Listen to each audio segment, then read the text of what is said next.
నెలబడి ఇప్పుడు 3 అయిపోతే నా సమాధి అయిపోయింది. అసలు న్యాయం ఉంటుందా లేదా ఉపాధ్యాయులు అడావిడి చేస్తున్నారు.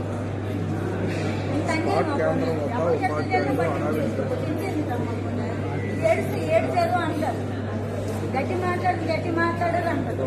అయితే చాలా పరిష్కారం 3 దగ్గర ఉన్నదమ్మా. అసలు అప్పుడు పట్టింపు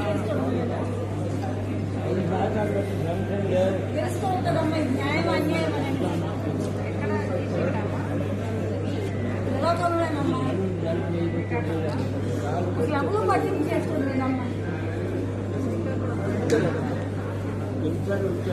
పోలీస్ స్టేషన్ పట్టింపు చేసుకోకపోతే, ఆర్డీ మేడం పట్టింపు చేసుకోకపోతే, ఎస్పీ ఆఫీస్ పట్టింపు చేసుకోకపోతే అందరికీ నా పొద్దున్న తెలియజేసుకోండి. చచ్చిపోతుంది కదమ్మా. ఏం పంపిస్తారమ్మా? వచ్చించారా మడత పెట్టేసి అలా పంపిస్తారు. వచ్చించారా అదే పని. ఆ డాయట్ అలాగే ఉంటుంది. ఇంచాలమ్మా జలసి చేస్తాం కొన్ని కాకపోతే ఏం చేయాలంటే ఎన్నో డాక్టర్ పొద్దున్న చేసుకొని తీసుకెళ్ళండి. ఫోటోలు తీసుకొని పేపర్లు అంటే వేస్తాను. అవన్నీ 5 మాసాలు డిసెంబర్